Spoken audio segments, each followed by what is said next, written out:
जंगल में कड़ाके की ठंड पड़ रही थी। रानू चिड़िया के घर में अनाज का आखिरी दाना भी खत्म हो चुका था। हाय, अब मैं क्या करूं? डिब्बा खाली है, बाहर बर्फ गिर रही है और कुक्कू गुड़िया को बहुत भूख लगी है। अगर मैंने कल कुछ काम नहीं ढूंढा तो हम भूखे ही रह जाएंगे। मम्मा, क्या आज फिर हम सिर्फ गर्म पानी पीकर सोएंगे?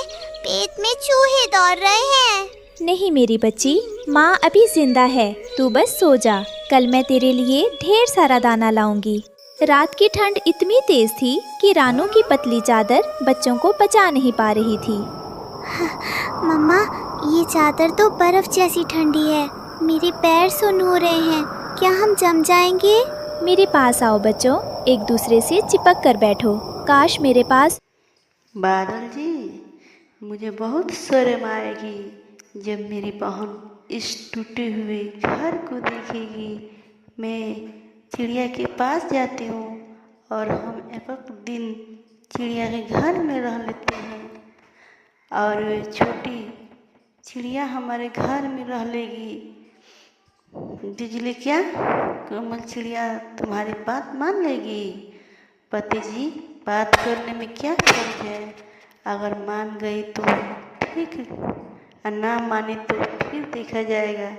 ऐसा कहते हुए बिजली कभी अपने घर से निकलती है और कोमल के पास जाती है। नहीं नहीं बिजली, मैं ऐसा नहीं कर सकती।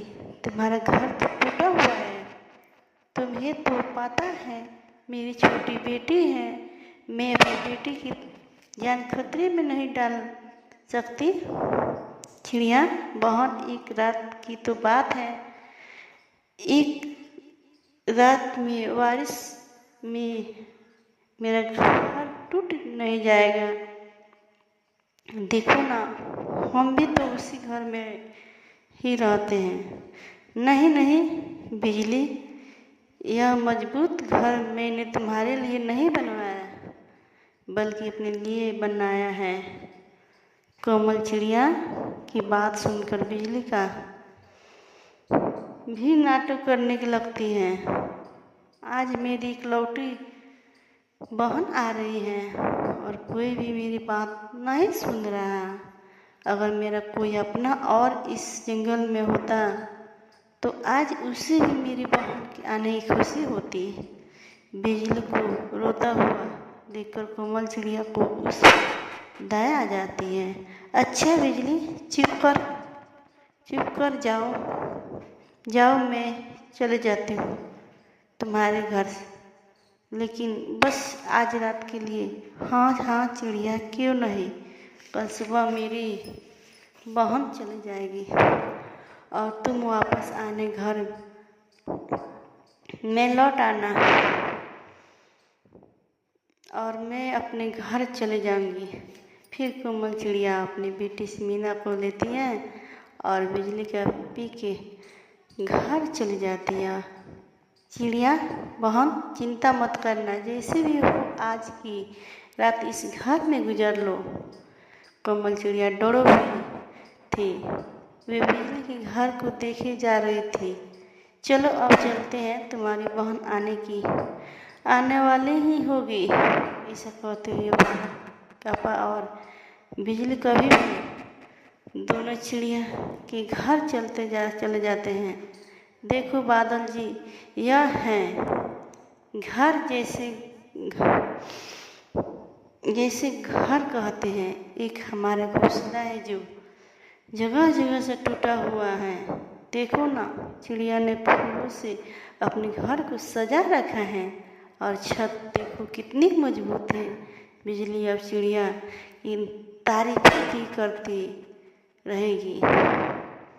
या अपनी बहन को लेने भी जाओगी? तुम्हारी बहन बस स्टैंड पर आ गई होगी। तुम्हारी बहन बस स्टैंड पर आ गई होगी। और हाँ, छाता लेती जाओ, बारिश शुरू होने वाली है। फिर बिजली का भी छाता के लिए अपने घर से निकलती है। वे बस स्टैंड पर जाती है या उसकी बहन पहले से आई हुई थी। तभी बारिश भी शुरू हो जाती है। बिजली का भी छाता लिए अपनी बहन के पास जाती है। पिंकी आ गई। तुम हाँ दीदी चलो जल्दी चले, बारिश शुरू हो गई है, मेरे पंख भीग जाएंगे। हाँ पिंकी चलो जल्दी, ऐसा कहते हुए बिजली तभी अपनी बहन पिंकी को लेकर चिड़िया के घर जाती है। घर देखकर पिंकी का भी बहुत खुश हो जाती है। दीदी ये घर तुम्हारा है? ये घर तुम बहुत सुंदर है, पहली बार देखा है पप्पू का कितना सुंदर घर। हाँ हाँ हाँ पिंकी तुम्हारे जीजा जी ने बनवाया है।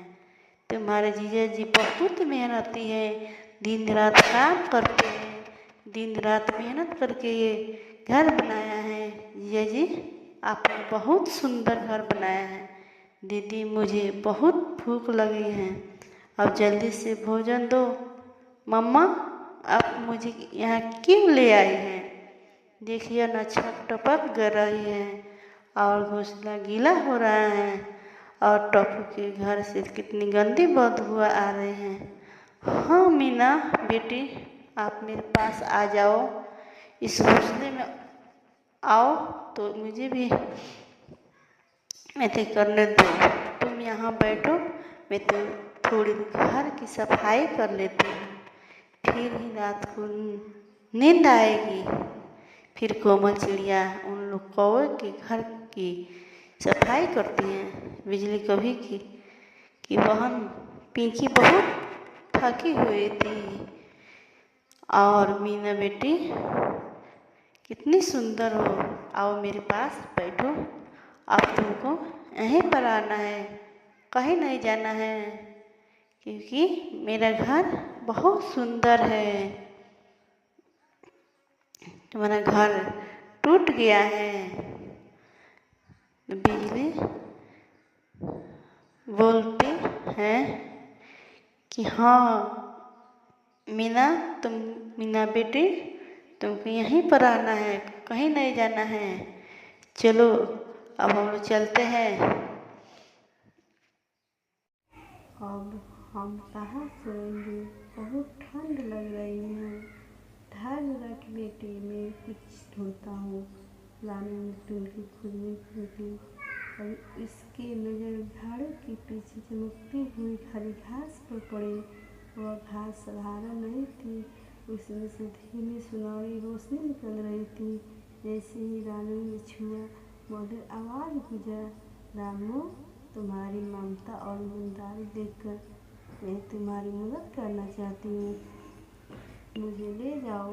मैं तुम्हारे लिए ऐसा घर बनवाऊंगी इसके कोई तूफान नहीं तोड़ पाएगा। रामू आंखें फटे रह गई। वह जल्दी घास इकट्ठा की और एक मजबूत टहनी पर अपना घर बनाने लगी। देखते ही देखते एक सुंदर हरा घास कवर तैयार हो गया।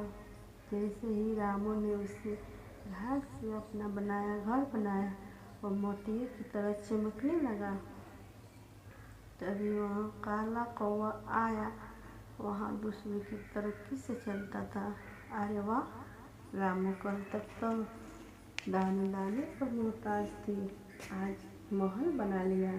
यह घास कहाँ से लाए? कालू भाई यह जादुई घास है, मेरी मदद की है, देखा मेरे बच्चे सुरक्षित हैं। इतनी सुंदर चीज गरीब चिड़िया के पास ही तो मेरी होनी चाहिए। मैं इसे छीन के रहूँगा। वह हरी घास को देखकर जंगल के अन्य पंछियों ने जमा होने लगे। सबसे पहले मिठू तोता उड़ते हुए आए। अरे रानू ये क्या करिश्मा है, कल तो सिर्फ पानी की तरस रही थी, आज यह हरियाली की महल। क्या यह असली घास है, क्या कोई सपना है? मिठू भाई ये ऊपर वाले की मेहरबानी है, यह जादुई घास है, इसने मेरे बच्चे की बेबसी को मेरे हवाले कर दिया।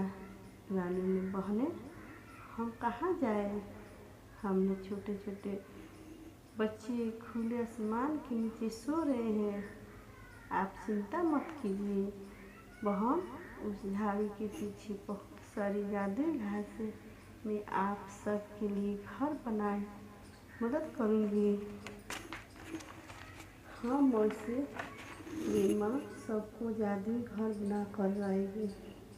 तभी टुनटुनी चिड़िया पहुँची गई। वह बहुत थकी और उदास लग रही थी।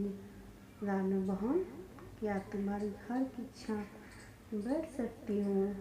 मेरा बच्चा कल से भीगने के कारण काँप रहे हैं। मेरा तो सब कुछ बिगड़ गया। अरे टुनटुनी, ऐसा क्यों कह रही है? यह मेरा नहीं तुम्हारा भी है। आओ अंदर आ जाओ, इससे तुम्हारा बच्चा तुरंत ठीक हो जाएगा। मिट्टू तोता चकित होकर ये सब देख रहा था। लेकिन रानू, यह घास तो कम है, अगर तुम सबको यहाँ रखेगी तो घर टूट जाएगा। तो अपना बारे में सोच, दुनिया बहुत स्वार्थी है। नहीं मिट्टू भाई, जिस मुसीबत में काम न आए पंछी कैसा टुनटुनी कर मत कर। छोटे छोटे जादुई घर बनाने के लिए पूरा जंगल सितारे की तरह चमक रहा था। उसने टुनटुनी के लिए एक छोटा और प्यारा घर बनाया और मिट्टू तोते के लिए एक हरा बड़ा कमरा तैयार किया। दूर पेड़ पर बैठा कालू कौवा ये सब कुछ देख रहा था। जब जल ढूंढ रहा था, उसने सोचा अगर वह रानू के घर छीन ले वह पूरे जंगल की राजा बन जाएगा। ये चिड़िया बड़ी दानी बन रही है, पर इसे नहीं पता कालू की नज़र जिस चीज़ पर पड़ जाए वह उसकी होकर रहती है। आज रात जादुई घर मेरा होगा। कालू कौवा उससे पाँव रानी के घर पास पहुंचा। उसके हाथ में तेज कुल्हाड़ी जैसी लकड़ी थी। हाँ, मैं इस घर काट दूंगा और रानी को कुछ पता नहीं चलेगा और रानी को नीचे ढकेल दूंगा। अब आएगा मज़ा। अब यह घर मेरा होगा।